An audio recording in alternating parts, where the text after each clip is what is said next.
Well, with that, some big breaking news which is coming in at the top of the hour after Prime Minister Modi's locker khulenge barb at the Congress during poll campaigning. Now the Lal Diary is once again at centre stage ahead of the polls. In fact, 4 pages of the Red Diary have been released by the expelled Congress MLA Rajendra Singh Gudha. In fact, in one of the pages, Rajendra Rathore is allegedly referring to a phone call of Vaibhav Gehlot where he claims that there was no chance that Congress would come to power in the state again and that he would give that in writing.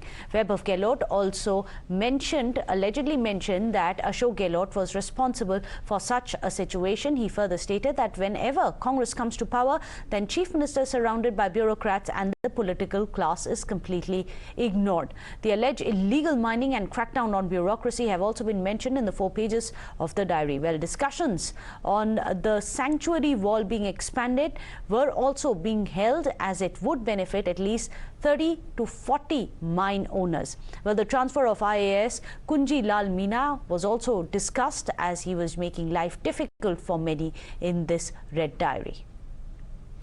इसके अंदर सारा का सारा और किस तरीके से अनैतिक तरीके से पीआर मीणा को फायदा पहुंचाया गया, सचिन पायलट खेमे से तोड़ के और अपने खेमे में जोड़ने के लिए कितनी बार ये कुंजीलाल मीणा जी से बात हुई, कितनी बार गौरव गोयल से बात हुई।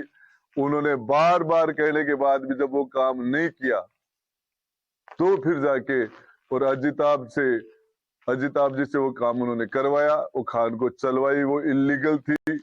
और ये सारा का सारा और पन्ने में आपको जारी कर दूंगा। गहलोत साहब आ रहे हैं उदयपुर वाटी, तो उनका वेलकम कर रहा हूँ। अब गहलोत साहब उसके बाद भी चमरा हो रहेंगे मेरे यहाँ, उसके बाद 2-4 पन्ने हो रहेंगे और अच्छे वाले, फिर उसके बाद हो रहेंगे। राजस्थान में किस तरीके से इन्होंने विधायकों को, पार्लियामेंट मेंबर्स को राज्यसभा के अंदर वोट देने के लिए जो खरीद फरोख्त थी और आरसीए के जो चुनाव थे क्रिकेट के अंदर, उसमें किस तरीके से उन्होंने भ्रष्टाचार किया, वो पन्ने मैंने पहले भी रिलीज किए थे। जांच करवा लेते उसकी। ये कह रहे कि लाल डायरी में कुछ भी नहीं है, तो इसकी जांच करा लो, हेड राइटिंग करा लो, इन्वेस्टिगेशन कर लो।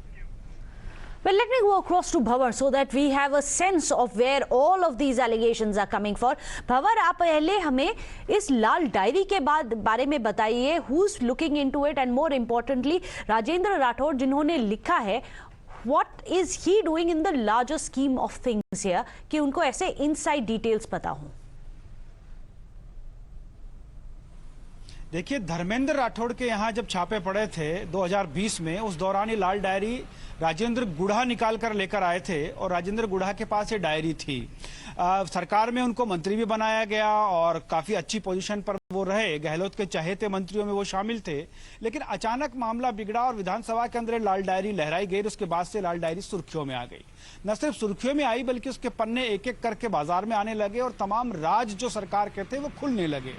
उसके ऊपर आज जब मुख्यमंत्री ने बात की है तो मुख्यमंत्री ने कहा है कि ये लाल डायरी जो है वो षड्यंत्र है, वो केंद्र सरकार का षड्यंत्र है जो वहां की होम मिनिस्ट्री में रचा गया है। इतना ही नहीं, जब हमने उनसे सवाल किया है कि उसके पन्ने बाहर आ रहे हैं, वैभव गहलोत पर सवाल खड़े हुए हैं, उन्होंने जो बातचीत की है वो सामने आ रही है, आप क्या कहेंगे? तो मुख्यमंत्री बोलते हैं कि मुझे चुनाव जीतना है और ऐसे पन्नों के, ऐसे जो बाहर आ रहे पन्ने हैं उनसे हमें कोई लेना देना नहीं है। लाल डायरी बीजेपी का षड्यंत्र है और जनता हमारी योजनाओं पर मोहर लगाने वाली है, हम चुनाव जीतने वाले हैं। और उसके बाद मुख्यमंत्री सवाल का जवाब देते हुए वहां से चले गए। तो आप अंदाज लगाइए कि आज ये लाल डायरी जो सुर्खियों में आई है, वो पीएम मोदी जब राजस्थान आते हैं तो उनकी ज़बां पर यही सवाल होता है। बीजेपी ने बड़े बड़े पोस्टर और होर्डिंग छपाकर लाल डायरी का जिक्र किया, लेकिन जांच कोई नहीं कर रहा है। देखिए, पन्ने बाहर आ रहे हैं, सवाल बाहर आ रहे हैं, तमाम घोटाले बाहर आने की बात हो रही है। जो डायरी के पन्ने निकाल कर दिखा रहा है, न उस पर कोई कार्रवाई है अगर षड्यंत्र है तो, और अगर षड्यंत्र नहीं है, करप्शन है, तो उनके खिलाफ कोई कार्रवाई नहीं है। जिनका नाम करप्शन में शामिल है, वो भले ही चाहे अवैध खनन की बात हो, भले ही आरसीए के कमीशन की बात हो, वो चाहे अन्य योजनाओं के अंदर घोटालों की बात हो, उन तमाम चीजों को लेकर जो आरोप लगाए जा रहे हैं, कहीं कोई किसी पर कार्रवाई नहीं है।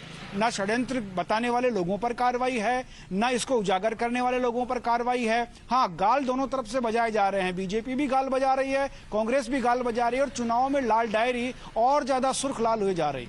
जी वेल भवर